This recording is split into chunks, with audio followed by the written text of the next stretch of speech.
Olá, servidores, sejam todos bem-vindos a mais uma formação aqui nossa no Centro de Mídias, no nosso canal de Desenvolvimento Profissional. Hoje eu, Ana Paula, estou aqui de novo com vocês, né? Como todas as quartas a gente está marcando aqui nosso ponto, nosso horário, né? Todas as quartas a gente tem trazido aí para vocês algumas formações sobre ferramentas tecnológicas para a gente conseguir aí ajudar, auxiliar vocês na formação, no aperfeiçoamento de vocês com as ferramentas tecnológicas, né? E hoje, especificamente, a gente vai tratar um pouquinho sobre tecnologia e também a questão da pandemia, né? Os problemas que a pandemia causaram aqui na nossa sociedade, não só em São Paulo, como no Brasil todo, né? E para isso a gente vai ter uma presença ilustre aqui, né? O nosso querido professor Paim, que para quem não conhece é um ex-ministro da Educação que a gente tem aqui no país, e hoje ele também é diretor lá da GV. Eu vou apresentar o professor Paim e já vou dizer para vocês de antemão que para as pessoas que quiserem ou que entrarem depois ou que quiserem assistir novamente, esse vídeo vai ficar gravado lá no repositório e também no YouTube, no canal Desenvolvimento Profissional, tá? Então fique tranquilo, se vocês quiserem rever, a gente vai ter lá acesso lá no YouTube, tá bom? Então vamos lá. Hoje o título da nossa palestra, né? Vamos dizer que é uma palestra, os desafios da gestão educacional na pandemia e o uso das tecnologias, tá? Então eu vou apresentar para vocês o professor Paim. O professor José Henrique Paim Fernandes possui o título de doutor notório saber em educação pela Universidade Federal do Rio Grande do Sul, ministra aulas na FGV EBAP, né? E é diretor do Centro de Desenvolvimento de Gestão de Políticas de Gestão Pública e Políticas Educacionais da Fundação Getúlio Vargas. Trabalhou durante os anos de 2004 a 2014 no Ministério da Educação, em que ocupou as funções de ministro de Estado, secretário executivo e presidente do FNDE. Foi de 2015 a 2016 diretor da área social do BNDES. Então, professor Paim, queria agradecer ao senhor, né? Eu já estive com o senhor na FGV fazendo algumas formações. Então, hoje eu fico honrada de conseguir ter trazido o senhor aqui para conversar aqui com o nosso público do Estado de São Paulo, né? Não só o Estado, como também os municípios aqui que nos assistem aqui dentro do Centro de Mídias e também no YouTube, que a gente está com transmissão ao vivo. Então, muito obrigada, seja bem-vindo. O Estado de São Paulo agradece a presença do senhor e a contribuição que o senhor fez, faz e vai continuar a fazer na educação. Obrigada, professor Paim. Obrigado, eu queria agradecer muito o convite, né, que foi feito pela Ana Paula Marola, né, que está aqui agora coordenando essa reunião. Queria cumprimentar todos os professores, professoras, gestores, gestoras da Rede Estadual de São Paulo, dizer que é uma honra poder participar dessa discussão. E também reconhecer o esforço todo, né, que tem sido feito pelo Estado de São Paulo na tentativa de minimizar os impactos da pandemia na educação do Estado de São Paulo e, obviamente, também contribuindo, né, para que outros estados possam também buscar alternativas. Eu vou fazer uma apresentação breve, né, que são mais ou menos 30 minutos, e depois vou ficar à disposição de vocês para poder responder as perguntas e poder interagir de uma forma mais dinâmica, né, com vocês, para que a gente possa responder as perguntas e tirar, eventualmente, as dúvidas de vocês. Eu vou fazer aqui agora, compartilhar com vocês uma apresentação.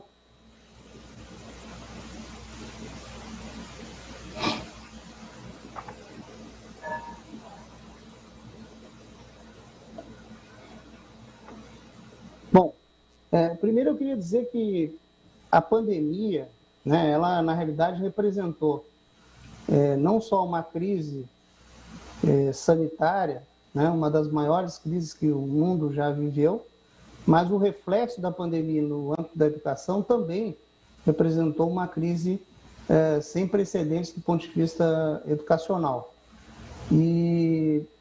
E nós tivemos, em função disso, né, um conjunto de escolas. Eu trouxe aqui uns dados de relatório da Unesco, que foi publicado no início de 2021, mas referente a dados de 2020, que demonstra claramente que, na realidade, nós tivemos 2/3 do ano letivo de 2020 com escolas fechadas, né, no mundo inteiro. Isso representa 800 milhões de crianças, metade da população estudantil mundial, com interrupções de aula, né, enfrentaram interrupções de aula.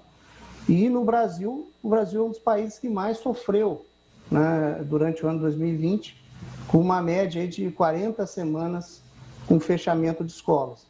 Então, isso representa realmente uma situação muito grave, né? E, no caso brasileiro, possivelmente, nós não tivemos uma tragédia dessa magnitude, né, que pudesse, de fato, afetar a educação como nós estamos vivendo nesse momento. E é óbvio que essa situação ela traz consigo, né, uma série de consequências no âmbito educacional, consequências que estão relacionadas ao reflexo, né, para o futuro dessas crianças, dos jovens, todos que dependem da educação, do ponto de vista social, do ponto de vista econômico, do ponto de vista de aprendizagem, e isso, né, nós precisamos, de alguma forma, apresentar, né, refletir e verificar quais são as formas, né, que nós podemos atuar para que nós possamos, então, reduzir o impacto disso, né? E é importante dizer que tudo isso tem um reflexo direto na gestão, né? Na gestão escolar, na gestão educacional, né, dos sistemas estaduais e municipais, e isso tem que ser tratado com muita seriedade, com muita atenção, para que a gente possa virar o jogo, né? Eu trago aqui, em primeiro lugar, um estudo, né, que foi realizado pelo Banco Mundial, onde eles calculam, né, o impacto do ponto de vista de aprendizagem, né, o que significa o impacto dessa crise que a gente está vivenciando, do ponto de vista econômico, em primeiro lugar, no caso da América Latina, né? Então, eles trazem aqui uma informação importante, né? Porque a gente está calculando um prejuízo na aprendizagem que pode traduzir um custo econômico agregado em torno de 1,7 trilhão em paridade de poder de compra de 2017, com o fechamento de 10 meses das escolas. Isso na América Latina. E, do ponto de vista educacional, aqui no Brasil, o que eles estão dizendo, né? Nós fizemos um esforço muito grande, e aqui nós estamos trazendo a questão do nível de leitura, né?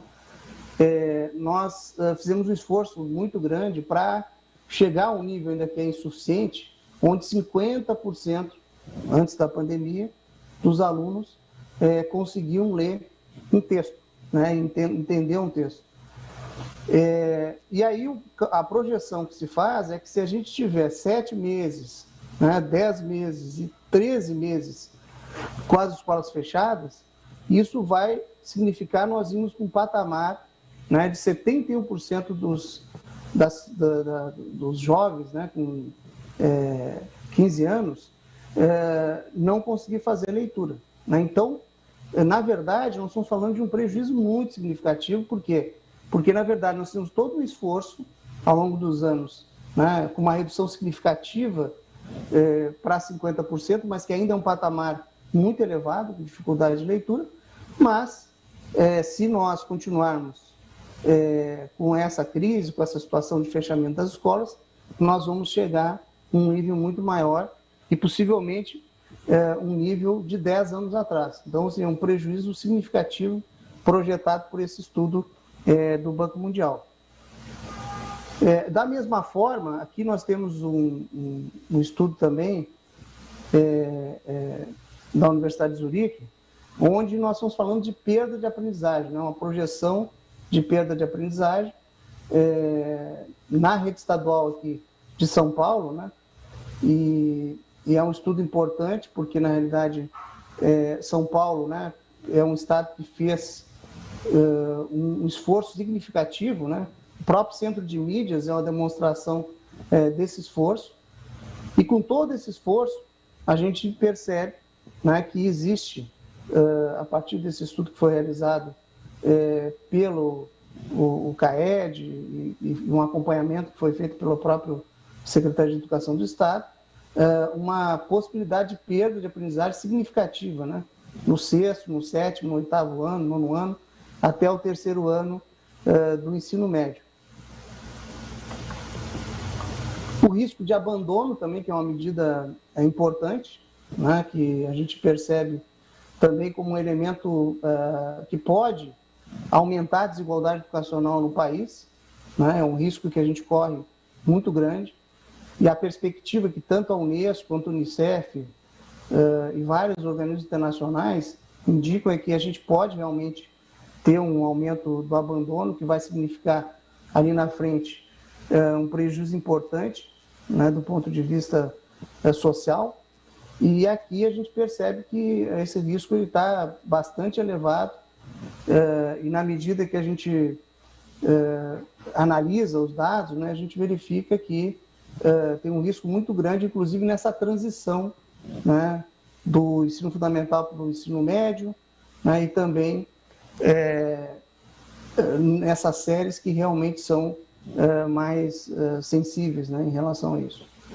Aqui é o estudo também do CAED, a gente percebe claramente que nos anos iniciais, né, especialmente no quinto ano do ensino fundamental, existe uma diferença de proficiência, né? Se eu comparar 2021 a 2019, de 46 pontos, o que significa possivelmente 2 anos de estudo. Então, nós estamos dizendo que uma criança, né, do quinto ano do ensino fundamental na rede estadual de São Paulo, ela possivelmente regrediu 2 anos, né? Então, ela vai para o nível de proficiência do terceiro ano em matemática, né? Na medida em que nós vamos analisando os dados dessa pesquisa, desse trabalho, dessa avaliação do CAED, nas séries no nono ano do ensino fundamental, no terceiro ano do ensino médio, né, tanto em matemática quanto em língua portuguesa, nós vamos vendo que, dependendo do grau de autonomia, nós vamos tendo perdas menores, né? Mas, com certeza, nos anos iniciais, nós temos uma dificuldade muito grande das crianças, né, de absorver essa tecnologia, e aí isso acaba prejudicando ainda mais. Mas é um quadro bastante preocupante e nós estamos aguardando que, ansiosamente, né, no Brasil, a gente ter algum tipo de avaliação vinda do INEP para que a gente possa também medir essa questão da proficiência em 2021 e comparar ela com 2019, para a gente entender o tamanho do prejuízo e aí tomar as decisões necessárias, né? E depois nós temos uma questão regional, né, que é sempre importante trazer, mesmo que nós estamos falando aqui para um público de São Paulo, mas demonstrando, né, que tanto a questão do acesso à internet, a questão de atividades escolares, né, a questão da proficiência em língua portuguesa e matemática, eles têm um reflexo direto em termos regionais de diferença, né? Quando nós falamos em aumentar a desigualdade educacional no país, significa que tanto em termos regionais, né, quanto em termos de renda, nós temos um prejuízo significativo, né? E nós vamos vendo aqui que a diferença é grande, né, em relação aos estados do Nordeste, em relação a estados do Sul e Sudeste, com relação ao acesso e mesmo também em relação à questão de perda de proficiência. Aqui, Sul e Sudeste, comparado com Norte e Nordeste, e a gente vê as diferenças significativas. Do ponto de vista de renda, também, né, a gente percebe que há uma diferença entre as crianças, em termos de atividade escolar, entre as crianças da classe A, classe E, em relação às crianças da classe A e B, né, existe uma diferença em termos de percentual de atividade escolar, né? Então, há uma diferença tanto em número de dias, né, quanto também em termos de percentual e número de horas. Então, isso demonstra que essa situação da crise, da pandemia, ela acaba, assim como acontece na questão sanitária, onde os mais pobres, né, e os que têm também diferenças do ponto de vista de raça, eles acabam sofrendo mais com essa situação sanitária, acontece a mesma coisa em relação à educação, né? Então, esse elemento da renda, né, e da diversidade são elementos que, de fato, têm que ser observados, porque, na verdade, isso demonstra, mais uma vez, a possibilidade de a gente ter um aumento da desigualdade. Em termos gerais, a gente percebe claramente que há, esse aqui é um estudo da Unicef, né, uma projeção bastante preocupante em relação a frequentar a escola, porque esse levantamento da Unicef indica que nós temos, então, em torno de 5,1 milhões de crianças e adolescentes que não conseguiram frequentar a escola, né, em razão das dificuldades que enfrentaram, tanto do ponto de vista de acesso, né, à questão da aprendizagem remota, quanto também as dificuldades, né, de ter um acompanhamento mais de perto em relação a essa questão das atividades escolares. Bom, aí eu entro num aspecto, né, eu vou falar também aqui sobre a questão de tecnologia, obviamente, mas eu tenho uma formação que é uma formação muito voltada para a questão da gestão pública, né? A minha relação com a educação ela acabou se dando em razão da questão da gestão pública. E eu estou trazendo aqui um quadro para vocês, né, que faz parte de um estudo no qual eu participei, que foi um trabalho feito pelo Todos pela Educação, chamado Educação Já, né, que foi realizado em 2018, como forma de apresentar propostas para os candidatos a presidente da República e governadores. E lá nós conseguimos, de alguma forma, sintetizar elementos, né, de um diagnóstico e ações necessárias para melhorar a educação do Brasil.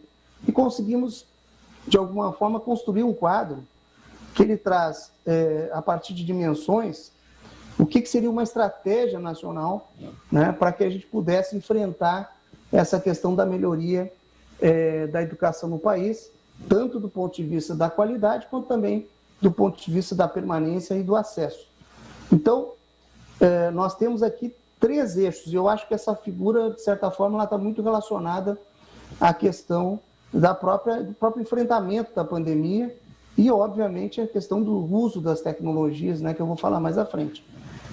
E o que nós verificamos aqui? Nós verificamos que nós temos um eixo 3, que são os fatores extraescolares, né, onde nós temos a questão da participação das famílias, e nós sempre abordamos esse tema, né, como um tema importante. Nós sabemos, os educadores, de que as famílias têm um papel central, né, para que o estudante tenha um percurso educacional, né, com uma perspectiva mais otimista do ponto de vista da conclusão da educação básica, ou mesmo até a possibilidade desse estudante ir para outro nível educacional, né, como tanto a educação profissional quanto a educação superior. Isso depende muito também do comportamento da família, né? E quando nós falamos de pandemia, e quando nós falamos também do uso de tecnologias, é óbvio que o ambiente que eu tiver dentro da casa, né, e a participação dos pais, ela é muito importante para que a gente venha superar todos os desafios que são encontrados durante a pandemia, né? Então, esse eixo 3 é muito importante. Além disso, nós temos aqui, como fator extraescolar, o que nós chamamos das políticas intersetoriais, né?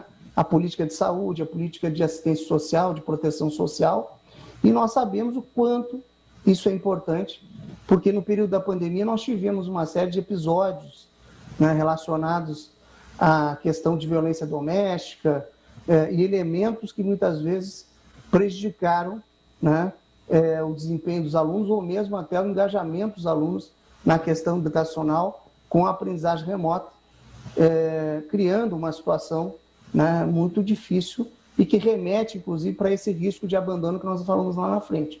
Então, a integração, né, das políticas de educação, saúde e assistência social são fundamentais para o enfrentamento não só da retomada da aula, mas também para a implementação da aprendizagem remota, né? Ou mesmo de um sistema híbrido que, na retomada, ele tem um papel fundamental, né? Então, esse eixo 3 aqui eu considero como um eixo muito importante dentro de uma estratégia nacional de melhoria da educação, mas também, obviamente, dentro de uma estratégia nacional de enfrentamento dos impactos da pandemia na questão educacional. No eixo 2, nós temos o que nós chamamos de viabilizadores em nível de sistema, né? E o que nós queremos dizer com isso?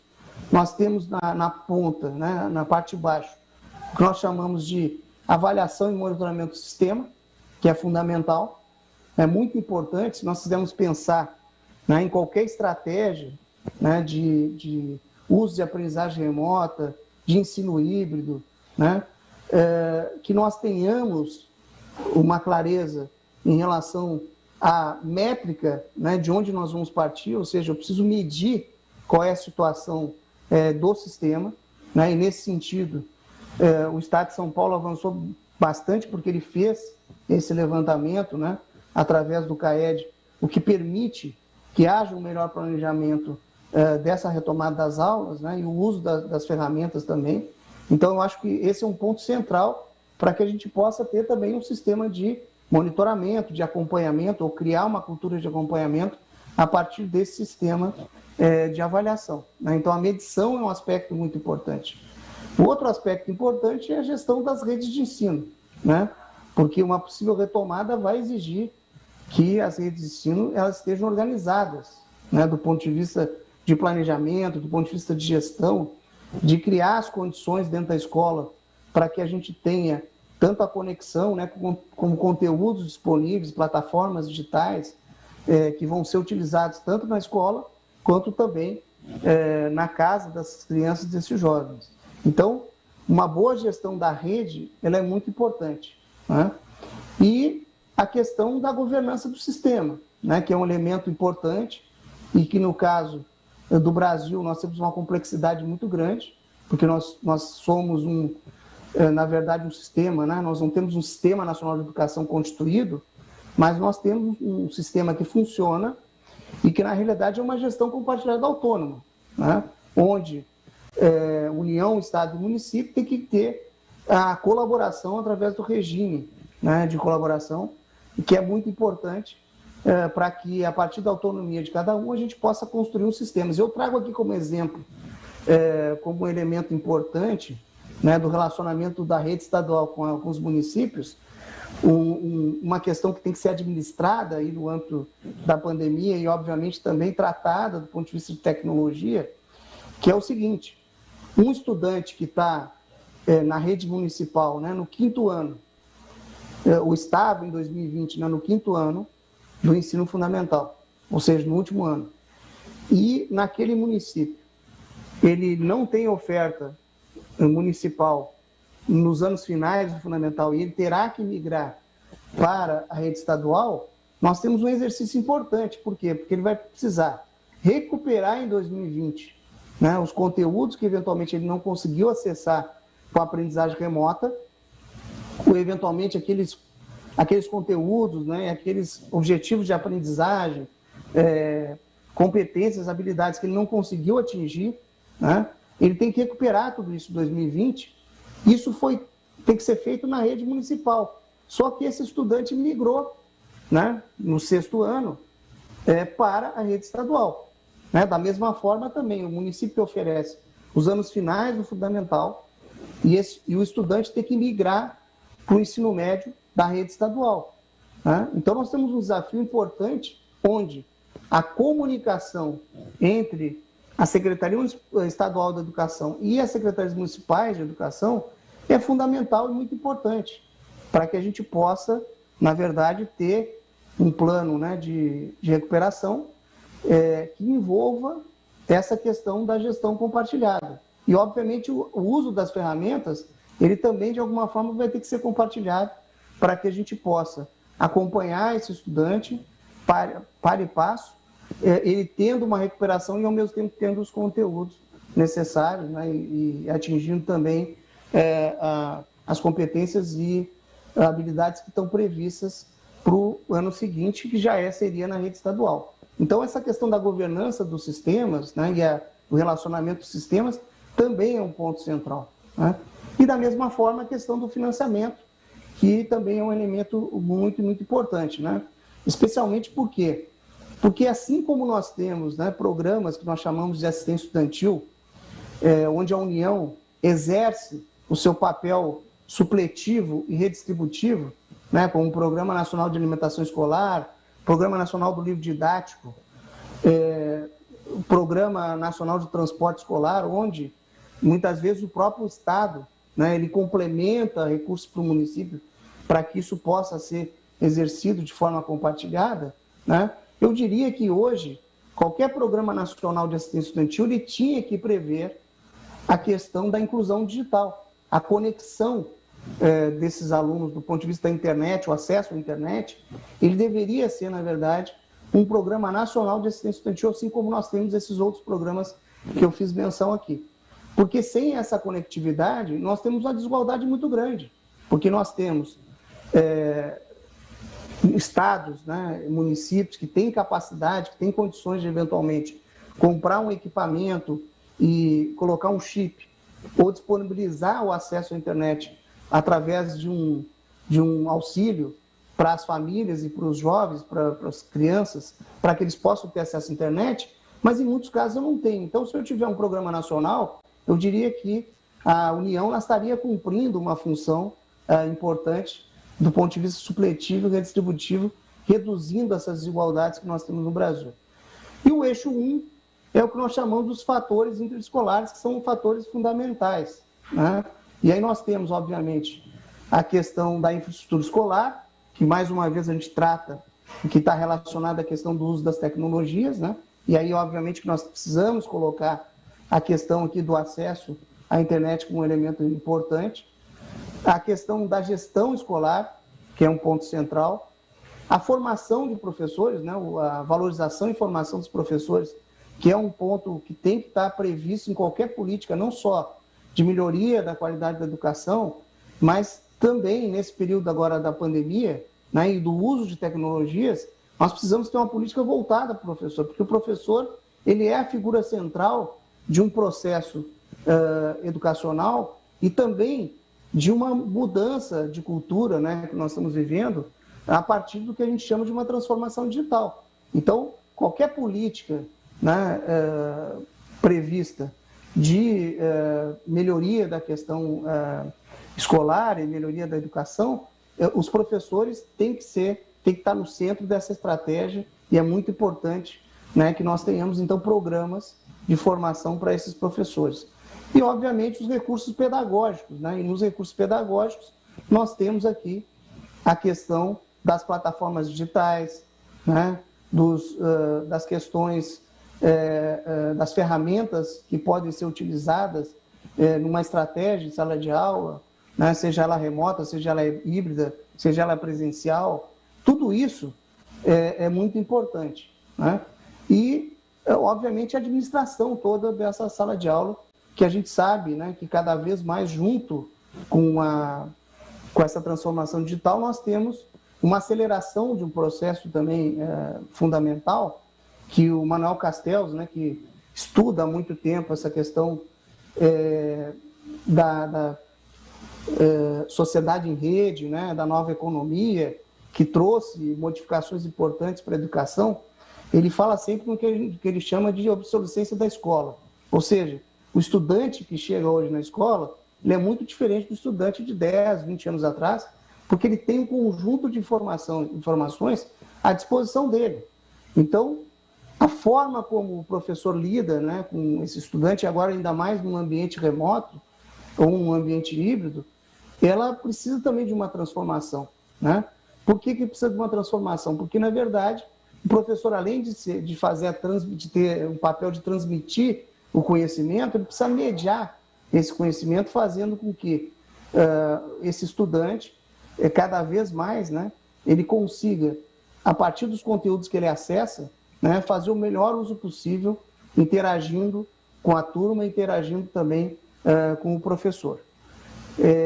E no centro de tudo isso, né, nós temos a questão do currículo, da BNCC, né, obviamente que está referência para a construção curricular, e agora na pandemia, né, nós temos que fazer uma adaptação, porque nós vamos ter que fazer a recuperação de conteúdos, e esses objetivos, né, de aprendizagens, competências, habilidades, elas vão ter que ser trabalhadas para que a gente possa, num curto período de tempo, reduzir e minimizar essas possíveis perdas em termos de aprendizagem.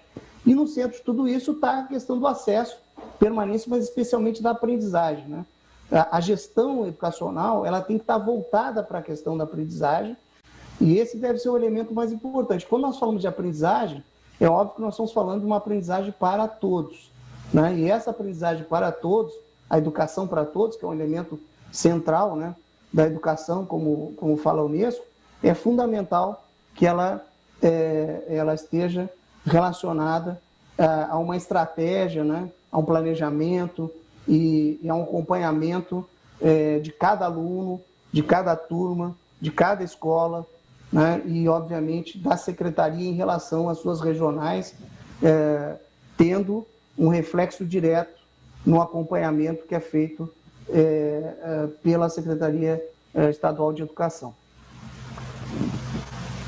Bom, então o que nós temos em termos de desafio, né, relacionado à pandemia? Primeiro que nós temos 2 calendários em um ano, né, como eu já disse aqui.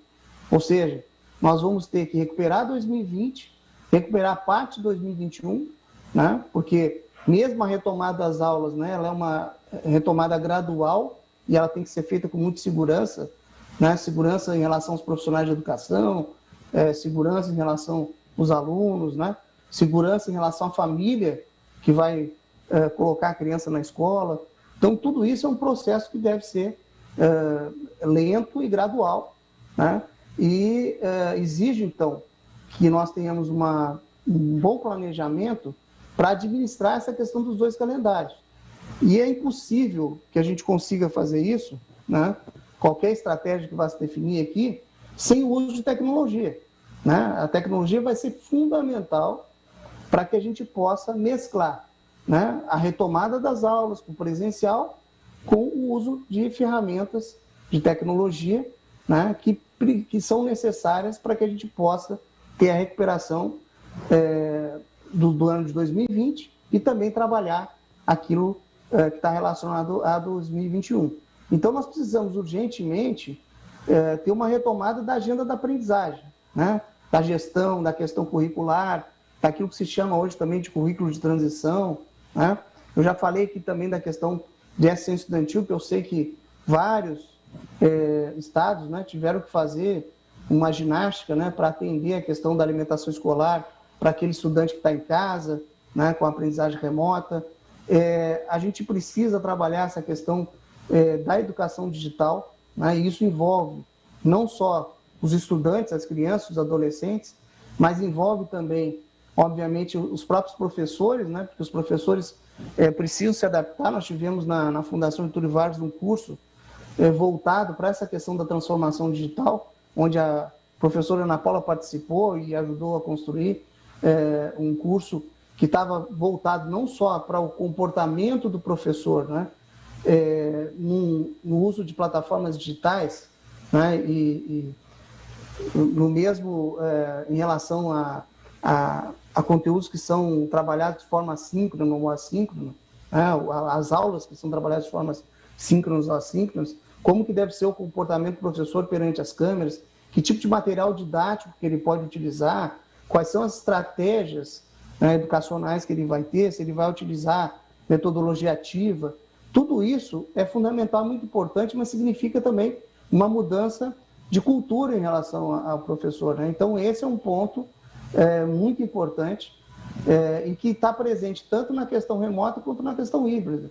E nós imaginamos que essa questão da convivência do remoto, né, do híbrido e do presencial, ela deve acontecer por um período ainda longo, né, possivelmente chegando até o ano que vem e até ultrapassando, considerando que nós temos, né, como eu já falei aqui várias vezes, uma preocupação muito grande, né, em primeiro, entender o que está acontecendo com esses alunos, né, qual é a situação deles do ponto de vista de aprendizagem, e, ao mesmo tempo, tentar, né, com o uso dessas ferramentas, buscar uma melhoria, né, desse processo, para que cada habilidade e competência que eventualmente houve, né, perdas, nós possamos, então, trabalhar através dessas tecnologias e também através do presencial, né? A retomada das aulas presenciais, a gente teve uma boa notícia recente, São Paulo está à frente, né, em relação à questão da vacinação, mas nós conseguimos estabelecer, numa articulação com o Fórum dos Governadores, né, e também a aprovação da tripartite, colocar no Plano Nacional de Imunização a vacinação dos professores como uma prioridade. Então, o Brasil todo caminha, né, para esse processo de imunização dos profissionais da educação como um todo, o que significa dizer que a gente tem a possibilidade de retomada das aulas a partir do segundo semestre. Mas, como eu disse aqui, de forma muito segura, né, e vai ser gradual esse processo. Portanto, de novo, a questão da tecnologia, ela tem que ser por muito tempo mantida, e acredito que é um caminho sem volta, né, porque, na verdade, o uso das ferramentas vai permanecer. Eu considero também um ponto importante a questão socioemocional, né, porque, na verdade, professores, né, estudantes, famílias sofreram traumas durante esse processo, e isso precisa ser trabalhado em sala de aula, né? A gente precisa trabalhar esses elementos como um elemento chave, né? E, obviamente, o professor já vai ter que discutir, porque esse conjunto de informações que a gente recebe diariamente, né, sobre a pandemia e que está disponível na internet, isso vai ser trazido para o âmbito da escola, fora a questão pessoal de cada criança, de cada jovem, né, que acaba afetando, do próprio professor, do gestor, afetando o ambiente educacional, e ele vai precisar ser trabalhado, e eu acredito que seja um elemento importante, né, dentro de uma estratégia que eu sei que vários sistemas estão trabalhando nessa direção, né? A mesma coisa a questão da avaliação diagnóstica, eu já falei, a formação dos professores, que eu já destaquei aqui, e especialmente a questão da busca ativa, né? E quando falamos em busca ativa, né, onde a gente também fez menção lá envolvendo as áreas, vamos dizer assim, né, a área social de governos, né, educação, saúde, assistência social, trabalhando em conjunto para buscar, eventualmente, crianças que estão com esse risco de abandono, né? Quando nós falamos nisso, nós falamos também em uso de tecnologia, porque hoje nós temos ferramentas que permitem também, já temos algumas ferramentas, né, nessa direção, que permitem que a gente consiga fazer esse trabalho de busca ativa, né, de forma mais dinâmica e ativa, né, e tendo melhores resultados.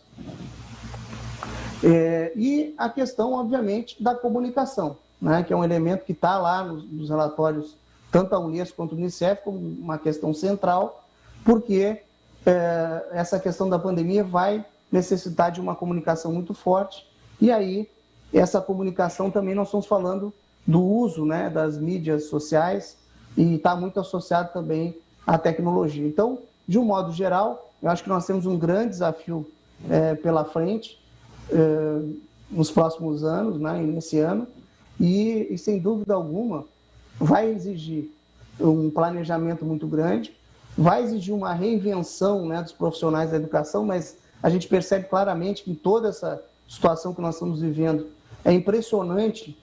Nós vemos a força de cada um dos professores e professoras do Brasil, no sentido de se reinventar, de buscar alternativas, né?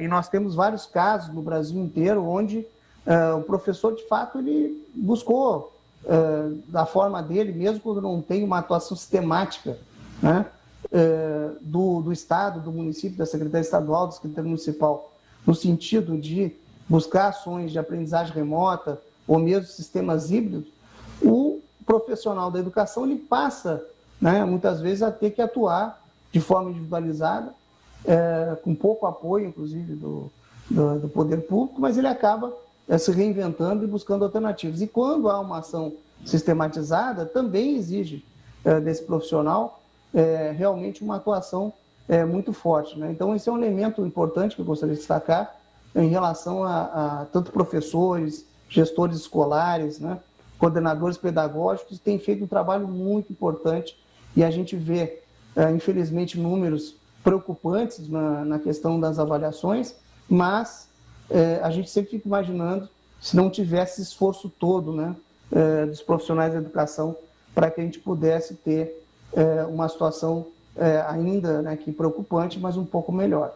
Mas eu sem dúvida, como aprendizado, né, desse meu envolvimento com a educação, que já tem alguns anos, eu aprendi que o professor ele tem uma capacidade muito grande, né, de passar esperança para as crianças e os jovens, né? Independentemente da sua situação, independentemente da situação do país, o professor todo dia tem que estar na sala de aula, né, ou fora da sala de aula agora com a aprendizagem remota, passando, né, uma energia positiva e passando esperança para o conjunto dos alunos. Então, eu tenho uma admiração muito grande por esses professores, por vocês, que estão no dia a dia da educação, para os gestores também. E eu, como mesmo sendo professor, mas professor do ensino superior, eu valorizo demais a atividade dos professores da educação básica e especialmente professores da rede pública. Muito obrigado, eu fico por aqui e aguardo agora as respostas, as perguntas, para eu poder interagir melhor com vocês. Muito obrigado.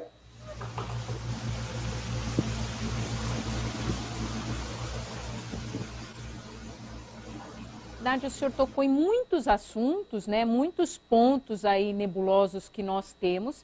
Na verdade, muitos deles a gente já tinha antes da pandemia, né? E com a pandemia foi acentuado e muitas vezes a sociedade agora consegue enxergar aquilo que nós, educadores, sempre falamos e nunca, digamos, fomos ouvidos, né? Aqui no chat, eu vou ler daqui a pouco, mas eu queria só pontuar algumas coisas que o senhor falou, que são coisas que a gente sempre fala. Essa questão da busca ativa, nós temos aqui implementado no Estado de São Paulo, a gente faz ativamente, né? Os professores aqui, se você pegar algumas regiões, tem professores que vão nas casas dos alunos, né? Como se fossem agentes mesmo, vão lá, chamam os alunos. Tem alguns que anunciam em rádio, né, nas regiões que tem possibilidade.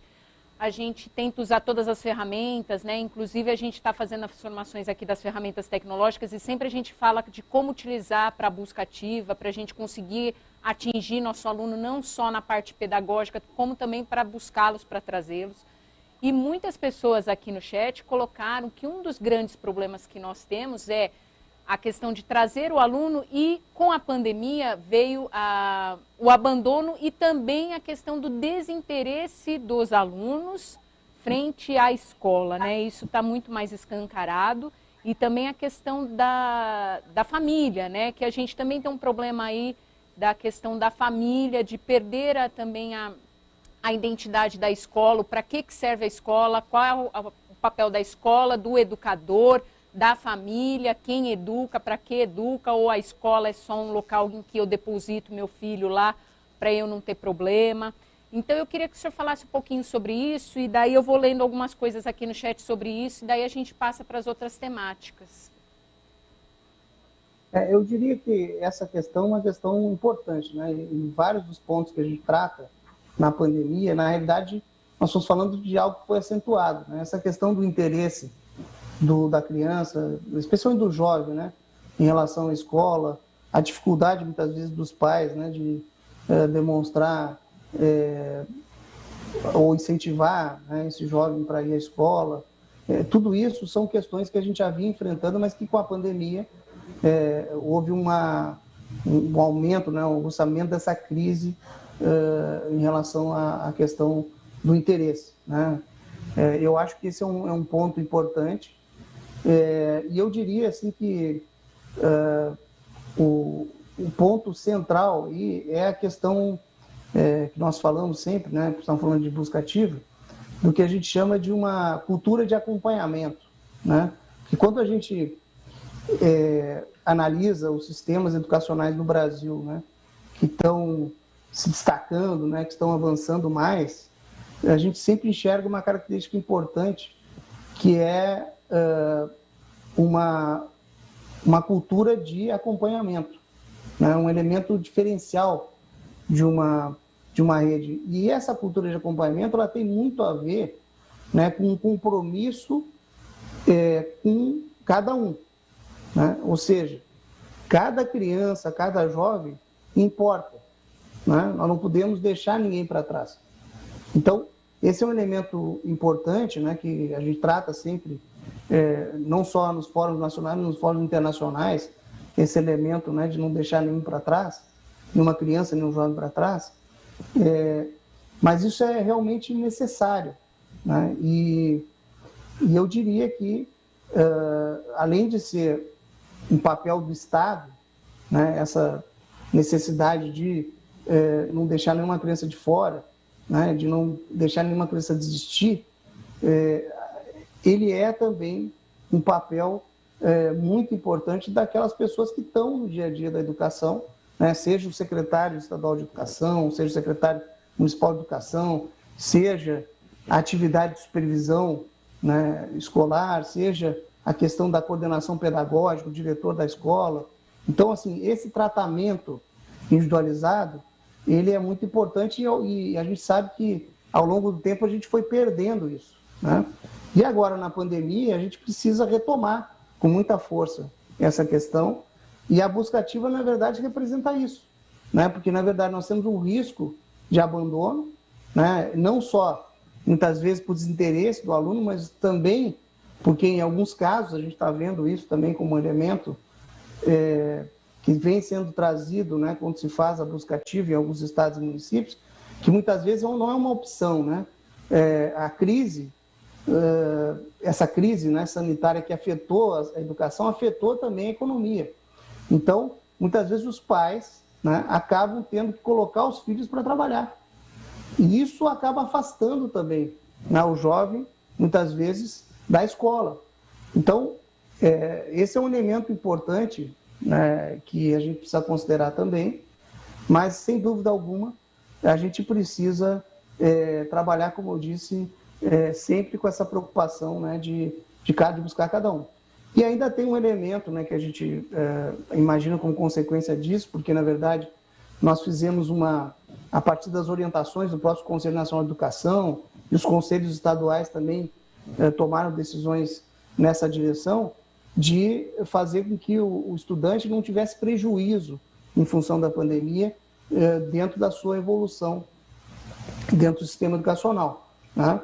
Mas a gente imagina, né, que, na medida que as coisas forem se regularizando, nós temos uma preocupação muito grande com a questão da reprovação, né? Nós podemos ter um aumento de reprovação por conta da perda de proficiência, né? Então, nós precisamos ter uma preocupação muito grande com isso também, e esse é um elemento que pode ser trabalhado, né, através da gestão, né? Então, eu considero fundamental e, obviamente, ao mesmo tempo que a gente diz, né, que eventualmente nós podemos ter um desinteresse pela escola, mas o fato da gente estar hoje, né, trabalhando em casa, né, e muitas crianças e jovens em casa, trouxe também uma discussão em torno da importância da escola, né? Porque a escola ela é importante não é só porque ela é um lugar onde todos vão para aprender. Na verdade, é aprender no sentido mais amplo, né,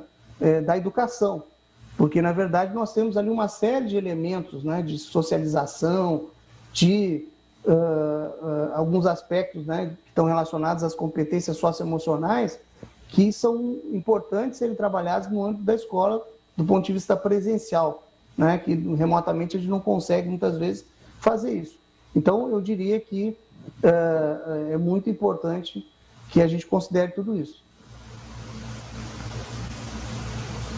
Da questão, o senhor falou muito da questão aí da busca ativa das famílias, e a gente vê aqui, nós como professores, como servidores, a gente vê que a gente tenta fazer, muitas vezes a gente não tem recurso para fazer, muitas vezes a gente não tem apoio, porque, como o senhor disse lá da questão do norte, do nordeste, mas aqui em São Paulo também a gente tem escolas, professores que ficam a uma distância de mais de 100 quilômetros da escola, dos alunos, enfim, tem esse deslocamento, e a gente não tem um recurso, digamos, eficaz para utilizar, porque o senhor falou na fala anterior da questão da tecnologia. Muitos de nós, professores, nós não temos, a maioria não tem recurso para comprar um computador novo, um celular, para manter a internet, que foram coisas que a gente não tinha, a gente tinha acesso antes, alguns, né? Não em toda a sua totalidade, e agora a gente passou a ter que ter, né? De um dia para o outro, olha, você vai fazer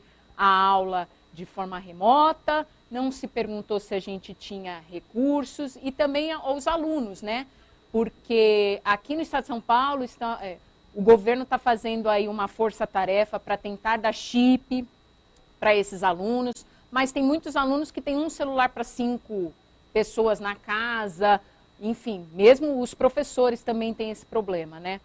E aí, como a gente pode tratar isso, né, com relação ao recurso? Recurso que eu digo tecnológico, né? Porque assim, a gente tinha acesso, mas a gente não utilizava para aquele fim. Então, como que a gente pode suprir isso? Eu vou dar um exemplo para o senhor, que quando eu comecei aqui no Centro de Mídias a trabalhar com formação de ferramentas tecnológicas, a gente trabalhava aqui e foi pedido para a gente fazer um curso de Word. Eu falei, gente, mas pensei eu, né? As pessoas sabem utilizar o Word, né? A gente faz um documento e tal. E, na verdade, as pessoas sabem utilizar para um fim, né? Muitos podem ser para TCC, muitos podem fazer, sei lá, artigo, outros para uso comum deles, mas a questão agora é você saber utilizar aquela ferramenta não só para você, mas também para o seu aluno e para trabalhar com o seu par, coisa que a gente não tinha. Então, como que a gente pode pensar e articular isso, nós professores, né? Porque para nós, a gente não pode pensar numa política pública, porque não depende da gente. Se a gente pudesse mudar, muita coisa seria modificada. Mas assim, no âmbito dos professores, do que é tangível para nós, o que a gente poderia fazer para auxiliar nessa questão tecnológica, da gente conseguir fazer uma busca ativa eficiente, para a gente conseguir atingir nossos alunos no uso das ferramentas? Eu diria que, do ponto de vista de financiamento, de acesso, né, tanto a equipamentos quanto também a sistemas, ferramentas, eu acho que nós estamos nesse momento, numa situação onde nós estamos realmente carentes de uma coordenação nacional, né? Como eu falei antes, na minha opinião, seria muito importante que o governo federal, a União, ela criasse um programa nesse período agora da pandemia, né, já no ano passado, onde nós tivéssemos um financiamento para o conjunto dos estudantes, para que eles possam ter acesso à internet, que é um elemento central, né? Ao mesmo tempo também, eu imagino que naqueles estados que têm mais dificuldade, né, o Ministério da Educação deveria também estar pensando, né, qual seria a melhor estratégia para que tanto os estudantes quanto os professores pudessem ter disponibilidade de equipamentos, né, para que eles utilizassem, né, isso no seu dia a dia, né, porque é evidente que a questão da transformação digital, né, e na verdade, quando nós falamos de transformação digital, significa que nós tivemos uma aceleração de um processo que já vinha ocorrendo, né? Então a gente, na verdade, fala em um processo de aceleração da transformação digital. Mas, na verdade, para alguns municípios e estados no Brasil, e eu acompanho de perto vários desses estados e municípios, a questão não é só de aceleração do processo de transformação, é de transformação mesmo, porque eram pessoas que não tinham acesso, muitas vezes, às tecnologias que, no caso de São Paulo, vocês já tinham acesso a muitas tecnologias, né? Então, eu acredito que esse é um exercício importante que tem que ser feito, né? E acredito também que, claro, na medida do possível, os sistemas estaduais e municipais tem que ter essa preocupação também com o atendimento das necessidades dos professores, né? Esse é um ponto importante. Eu vejo, né, que aqui em São Paulo, né, estou aqui no Rio de Janeiro, mas em São Paulo a gente vê em outros estados um esforço, né, de tentar buscar alternativas, mas realmente a gente sabe que existe essa dificuldade também por parte dos professores, né, que precisam de fato ter acesso a essas ferramentas e na verdade, a formação é um elemento importante, porque eu mesmo, né, passei a utilizar o Zoom, né, e outras ferramentas em sala de aula, mas a gente já conhecia essas ferramentas, né, e a gente usava muito pouco essas ferramentas, explorava muito pouco, e ainda exploramos muito pouco, né, então, numa aula síncrona, né, a gente pode fazer o melhor uso dessas ferramentas, então a formação também é um elemento central importante para que a gente possa também ter um melhor desempenho e uma melhor efetividade, né, do professor em sala de aula e também uma maior absorção, né, dos estudantes em relação ao que a gente está tentando transmitir e ao mesmo tempo aquilo que a gente precisa fazer em termos de mediação. Professor Paim, só para a gente elucidar aqui um pouco, que algumas pessoas estão colocando no chat com relação à questão do recurso federal e estadual, eu assisti umas palestras do senhor e o senhor fala muito claramente da questão de alimentação, de transporte, ser utilizado o recurso federal. Essa questão aí também de tecnologia que o senhor diz que deveria ser uma política pública federal, também deveria entrar nisso, né? Por isso que o senhor diz, porque daí seria uma coisa federal e não só regional do estado, porque não é um problema do estado de São Paulo, do estado do Rio de Janeiro. Deveria ser uma política pública que abarcasse aí todo mundo para dar subsídio para todo mundo, né? Seria nesse sentido. Exatamente, porque na verdade o que acontece? O artigo 209 da Constituição Federal, ele prevê que existe uma obrigação da União em criar programas de caráter supletivo, né, nas áreas de alimentação escolar, transporte escolar, livro didático. E o que eu digo é que com a pandemia, né, e com essa necessidade de nós acelerarmos o processo de transformação digital, né, e ter um dano menor em função de toda a crise que a gente está vivendo, seria fundamental que nós tivéssemos um programa nacional. Nós tivemos recentemente uma aprovação de uma lei usando recursos do FUST para esse fim, né, foi inclusive uma luta muito grande, vários deputados federais ligados à educação, o deputado Gilvan Alencar lá do Ceará fez um trabalho interessante nessa direção, e agora, recentemente, o Congresso Nacional derrubou o veto, né, porque o presidente tinha vetado essa questão do uso desses recursos. Então, agora nós temos uma possibilidade de criar um programa nessa direção, né? Então, eu acho que isso é fundamental. E, ao mesmo tempo, eu vejo que, independentemente do esforço que os estados estão fazendo, né, porque quando a gente fala de um caráter supletivo, redistributivo da União, não significa que o estado e o município não tem que fazer o seu esforço também. Mas é muito mais fácil de fazer um esforço a partir de uma alavancagem do governo federal. Então, essa questão do financiamento, ela é crucial e acho que tem que ter uma sensibilidade para essa questão da inclusão, né? Porque não adianta a gente ficar num discurso de que nós temos um problema de acesso à internet que impede a aprendizagem remota, né? Porque, na verdade, o que nós precisamos dizer é que nós precisamos ampliar o processo de inclusão digital, né, a partir do acesso à internet. Então, o que nós precisamos fazer? Nós precisamos ter programas que façam a provisão dessas necessidades, né? E eu acredito que um programa nessa linha, né, que atenda às necessidades de conexão dos alunos, seja um elemento importante, porque só com isso que nós vamos ter a equidade, né? Porque imagina o seguinte, se nós tivéssemos hoje, né, não tivéssemos um programa nacional do livro didático, né, então aquelas famílias que têm uma renda mais alta, elas teriam condições de comprar livro.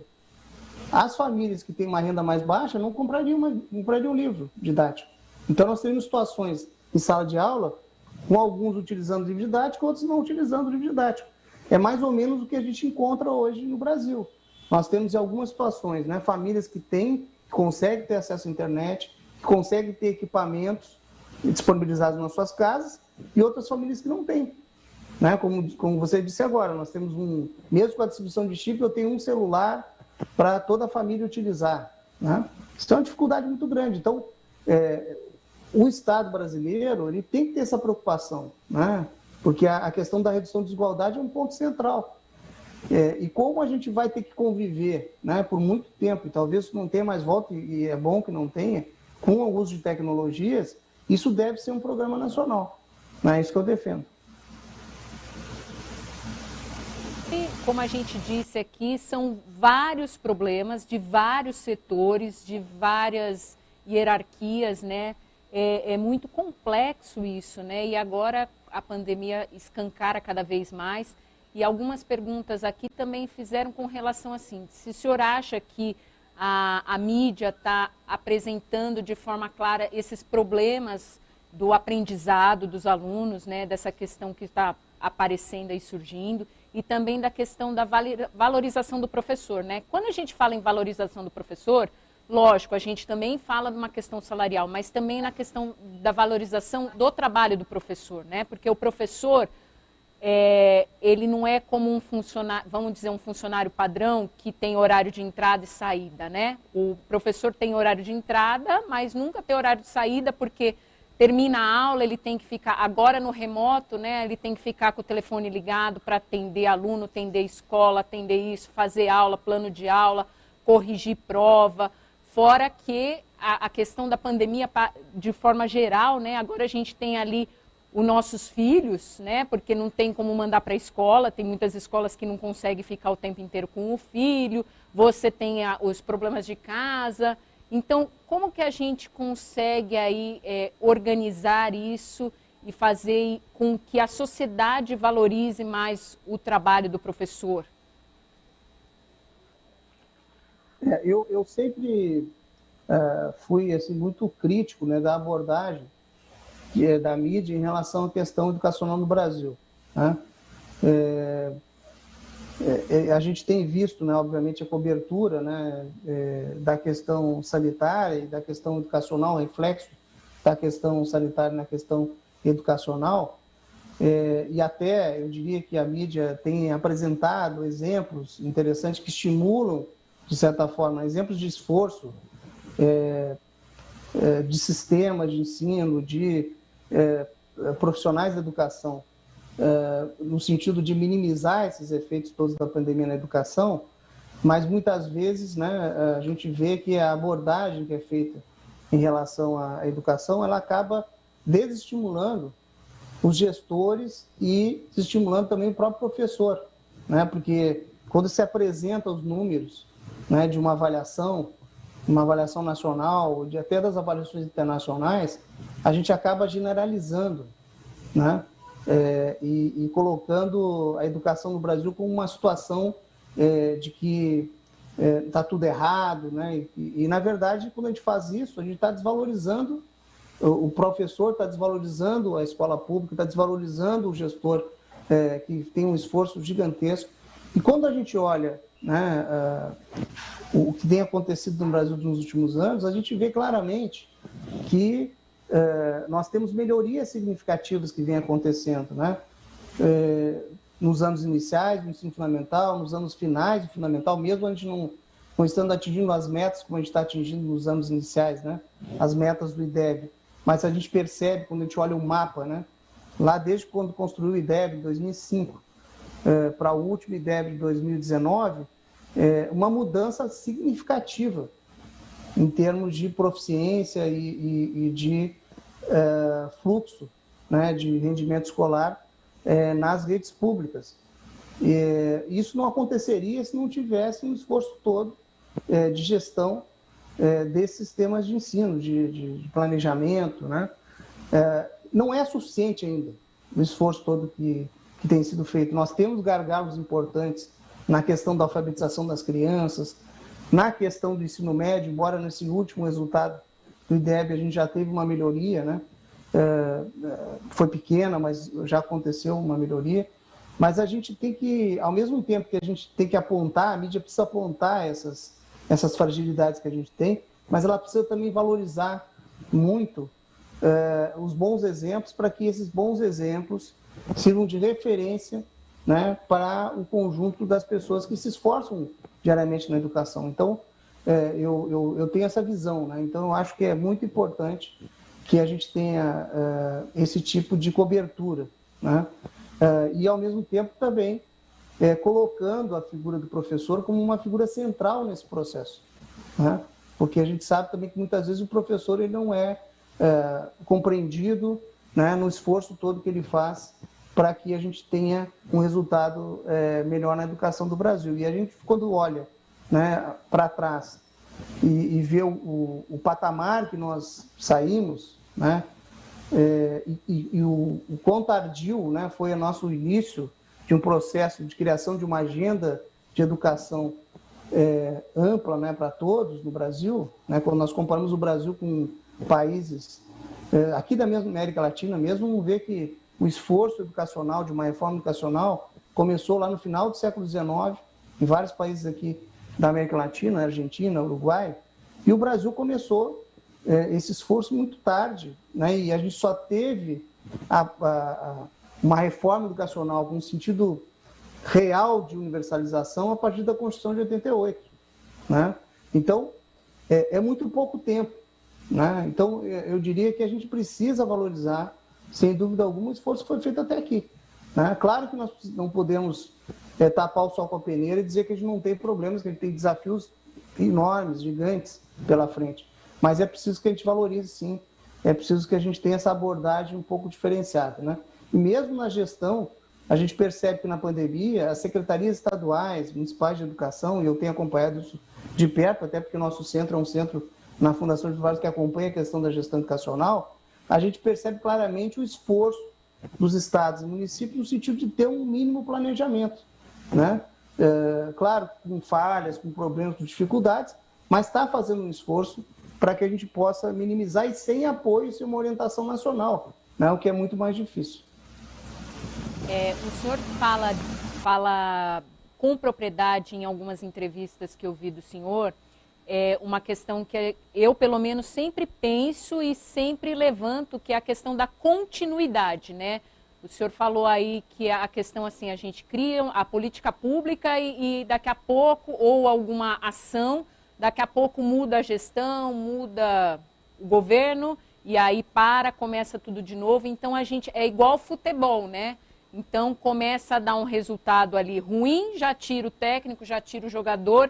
Não se tem um tempo de maturação, né, para você conseguir verificar se aquilo está dando resultado, se aquilo está atendendo. Então, eu entendo que eu penso que isso é um dos problemas também que a gente tenha, né? Porque a gente não consegue nada a longo prazo. Então, tudo a gente tem que recomeçar. A gente aqui no Estado de São Paulo, a gente sempre reclama de que o professor é muito sobrecarregado, porque, na verdade, assim, agora tem a questão do socioemocional. Não que não tenha, tá? Não estou entrando no mérito se tem que ter ou não. Estou dizendo assim, é a sobrecarga, né? Então, o professor, hoje em dia, ele não é só o professor, por exemplo, no meu caso, que vai dar uma aula de química. Ele tem que dar aula pensando no projeto de vida do aluno, ele tem que pensar na tecnologia, ele tem que pensar também no socioemocional dele e do aluno e da escola como um todo.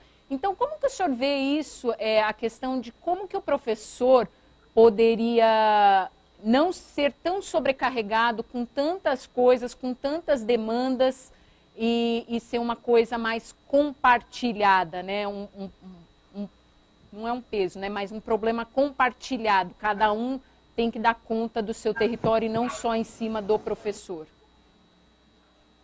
Eu acho que esse é um aspecto importante, né? O professor ele tem uma carga muito grande, eu concordo com isso, mas quando nós falamos em socioemocional, na verdade, esse esforço adicional que está sendo feito pelo professor, ele está relacionado ao que a gente chama aqui no Brasil, que eu já falei, que é o despertar tardio, né? Então, na verdade, nós estamos sempre correndo atrás de um duplo desafio, né? Então, por exemplo, enquanto essa questão do socioemocional, né, ela passa a ser um ponto central para a educação, para a estratégia educacional de vários países do mundo, dos países envolvidos, né, estão trabalhando fortemente a questão do socioemocional. A própria OCDE, né, que é a entidade de cooperação entre os países desenvolvidos, traz essa discussão como um elemento importante na formação das crianças e dos jovens, né? O socioemocional ele tem tanta importância quanto o cognitivo, né? Então, vários países do mundo hoje estão fazendo o quê? Eles estão com a questão do cognitivo já bem resolvida, né? Eles estão vendo que para que eles possam, né, ter uma melhoria do ponto de vista de desenvolvimento econômico, né, com ganhos do ponto de vista de tecnologia, de inovação, eles precisam trabalhar a questão do socioemocional, né? Por quê? Porque a criatividade, né, o despertar da criatividade, que vai estar relacionado diretamente à questão da inovação mais à frente, né, despertar pela ciência, pela criatividade, né, toda a curiosidade, né, que gera esse processo todo de questionamento, né, e ao mesmo tempo de reflexão em torno de uma série de questões, e que vai nos dar a condição, né, de formar crianças e jovens que tenham esse espírito crítico e que tenham um espírito voltado também para a criação e para a inovação. Tudo isso, né, é algo que está sendo colocado nos currículos dos países desenvolvidos, né? Por quê? Porque, na verdade, nós temos elementos do socioemocional que vão ser cada vez mais decisivos no futuro, do ponto de vista de desenvolvimento, né? Por exemplo, a questão aqui que nós estamos vivendo da vacinação, né? A criação das vacinas. O que nós tivemos? Uma aceleração muito grande de vacinas, né? Por que isso pôde ser feito? Pode ser feito porque hoje nós temos o que a gente chama de inovação aberta, né? Inovação aberta significa várias universidades, centros de pesquisa interagindo, trabalhando conjuntamente, pesquisadores de vários países trabalhando juntos, empresas fazendo cooperação, né? E então a inovação ela acaba sendo mais rápida porque são várias pessoas que pensam diferente, né? Que trabalham de forma diferente para buscar uma solução que é comum, né? Mas que acabam no final tendo uma criação que acaba, sem dúvida alguma, trazendo benefício para a sociedade, né? Isso representa o quê? Representa que nós precisamos trabalhar, né, cada vez mais a questão da tolerância, da convivência, né? E esses elementos da tolerância, da convivência com a diversidade, né, da gente respeitar quem pensa diferente, é um elemento central, né, de uma estratégia de educação para o século XXI, né? Então, de habilidades, né, para o século XXI. Então, essa questão do socioemocional, ele é muito importante, ele é fundamental. Mas só que no Brasil nós temos ainda um esforço que está associado ao cognitivo. Então o professor, muitas vezes, ele tem que estar fazendo formação continuada, para que envolve a questão cognitiva, formação continuada que está associada à questão da tecnologia, do uso de tecnologias, e formação continuada relacionada também ao socioemocional. Então nós temos uma sobrecarga, né? Porque, na verdade, nós começamos tarde. Mas a gente precisa encontrar uma forma, né, de compatibilizar, né, e trabalhar essas questões todas da formação do professor, de modo que a gente também não perca, né, mais esse bonde da história relacionado à questão do socioemocional, que é um elemento também muito importante, né? Mas eu diria que tudo isso, essa sobrecarga que o professor tem, está muito associada a essa questão do esforço que a gente tem que fazer em razão da gente ter aí um tempo perdido na educação brasileira, né? Mas eu acredito, né, muito que tudo isso tem que ser resolvido, né, na base, obviamente, do suporte, do apoio aos professores, mas da questão também motivacional, né? Se o professor, se o diretor da escola, ele tem um projeto onde ele acredita, né, onde ele está motivado, né, ele vai se sentir melhor, né, trabalhando nesse projeto, claro, desde que ele tenha, né, um processo de valorização. E no estado de São Paulo, a gente tem aqui especificamente, aonde nós estamos aqui, o Centro de Mídias, e aonde eu estou alocada hoje, que é a Escola de Formação de Professores, na verdade, de profissionais da educação.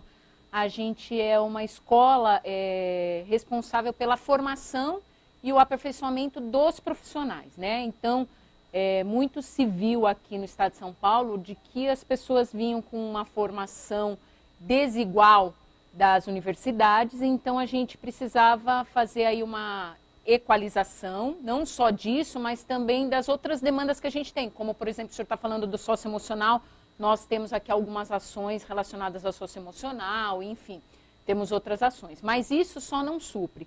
Então, já que o senhor é de universidade, e, aliás, da FGV, que é uma das universidades mais renomadas no país, né, que todo mundo gostaria de fazer um curso ou estar dentro da FGV, o que o senhor acha que as universidades deveriam fazer, ajudar aí nessa questão da formação do profissional da educação, né? Porque, por exemplo, agora com o uso das tecnologias, as universidades poderiam auxiliar aí na formação dos professores, né, de dar subsídios aí para os professores.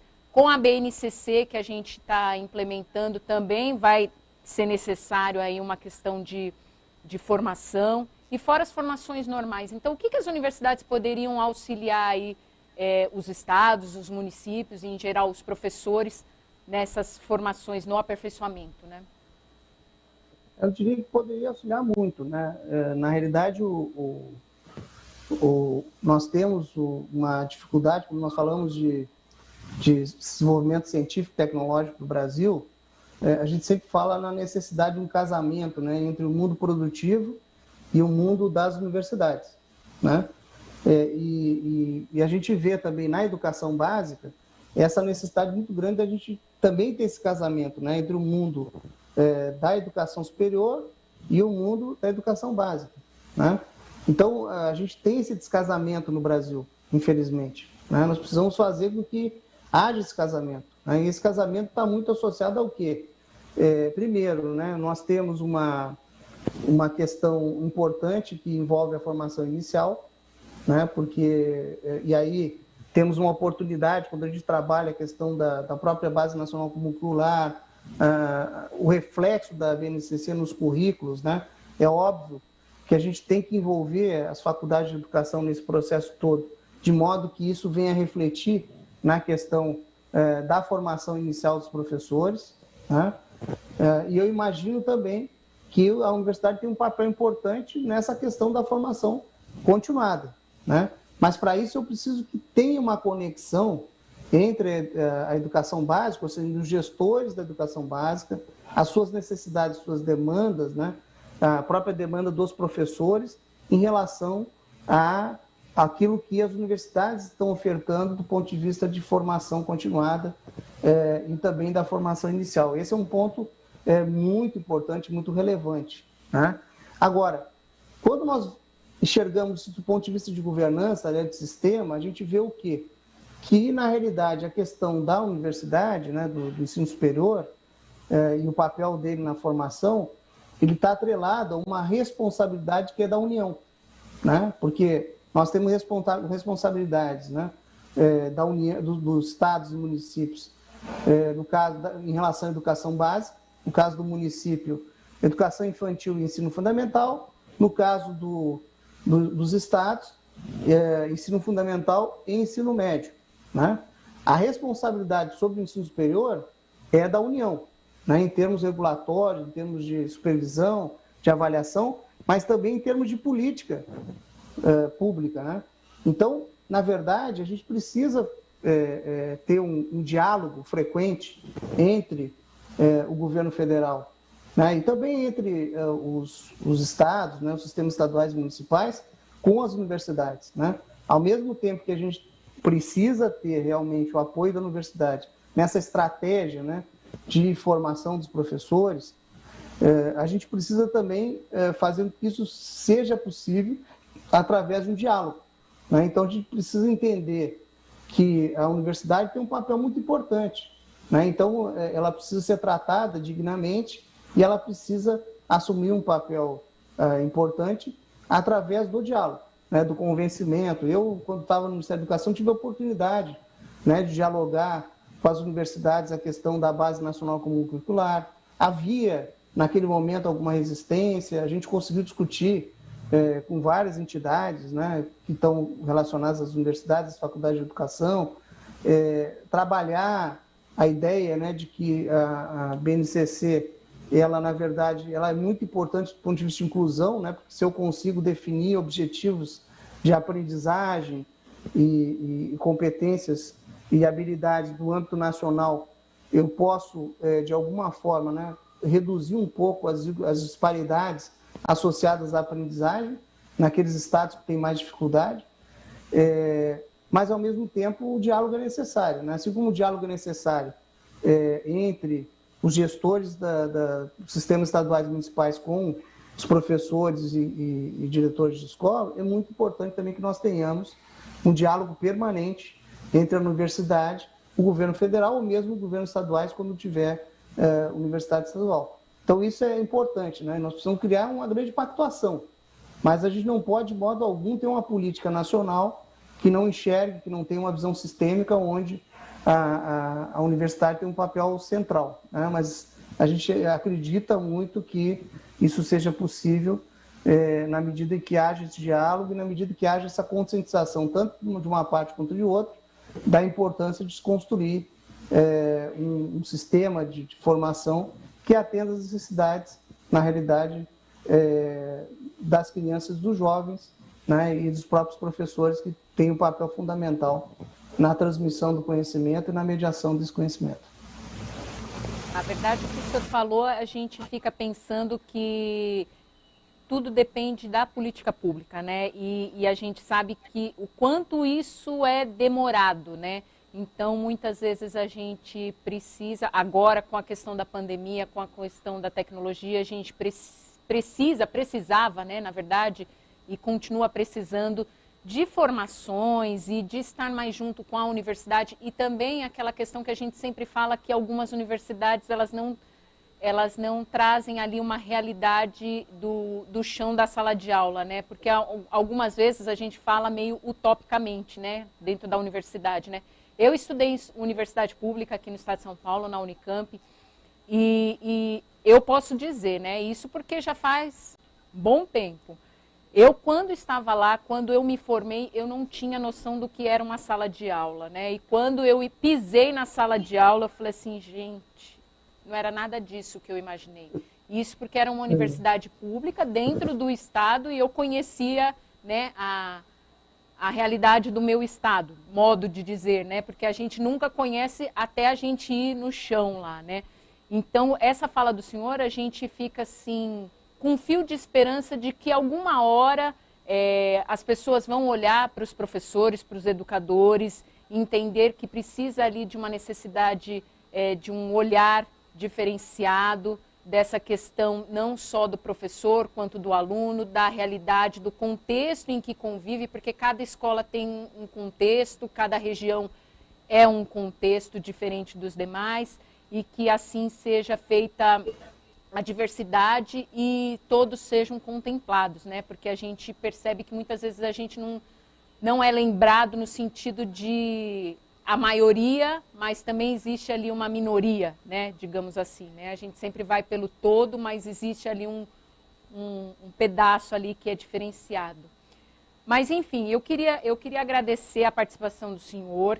Aliás, eu queria agradecer também o pessoal de Libras aqui, que sempre está nos auxiliando, o pessoal aqui da produção, e dizer também que o pessoal hoje no chat foi muito participativo, trouxeram muitas contribuições, e dizer que a gente ainda tem esperança de que a nossa educação, os nossos alunos, a nossa credibilidade como professor e a nossa valorização um dia realmente aconteça, né, professor Paim?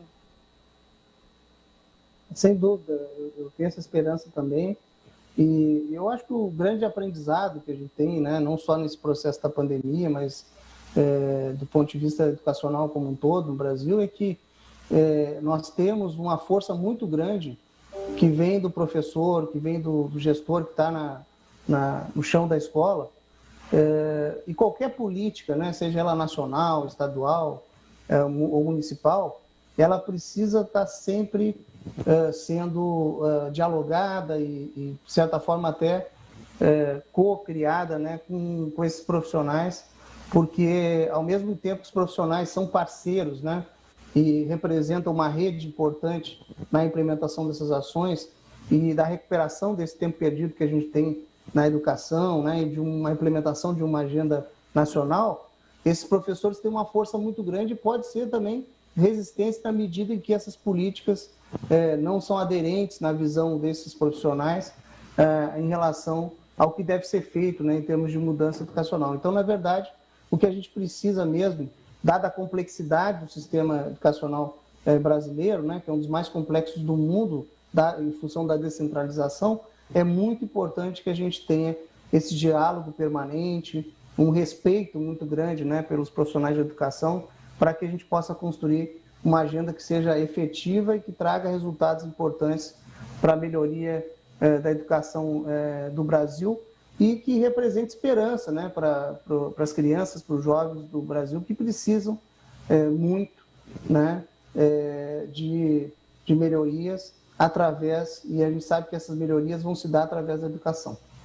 Muito obrigado, fico muito feliz. Eu queria parabenizar, Ana Paula, pelo seu trabalho, parabenizar também pelo Centro de Mídias, né, que é uma iniciativa muito importante e que a gente possa ter muito sucesso aí com essa iniciativa de vocês.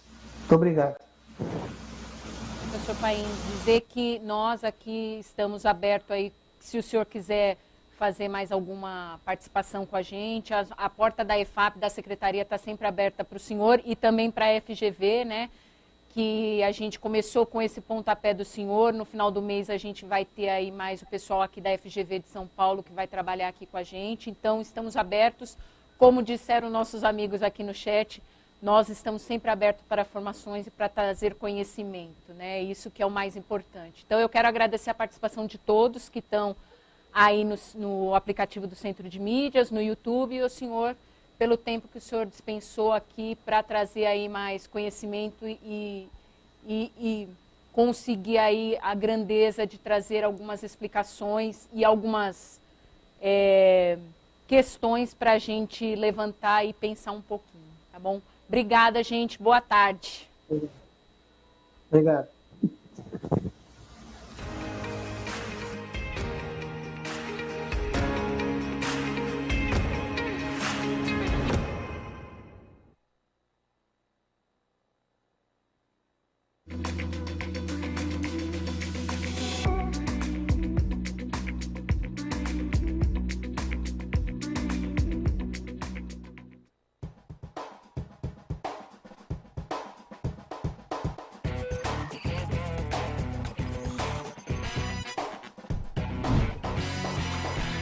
Boa tarde, turma do 8º ano B. Aqui é a Adriana, agente de organização. Queria saber se todos estão ok referente ao Google Sala de Aula.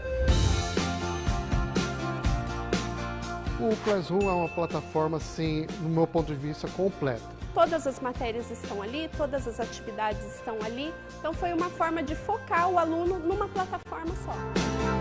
Com a pandemia, essa plataforma veio de encontro para tentar fazer com que os alunos pudessem participar das aulas.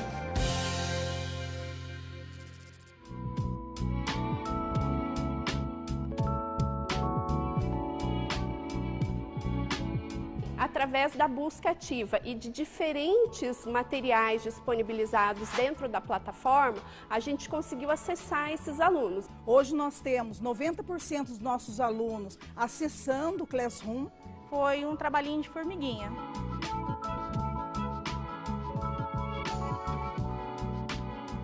Então, nesse processo de reinvenção, acho que reinventar é sempre.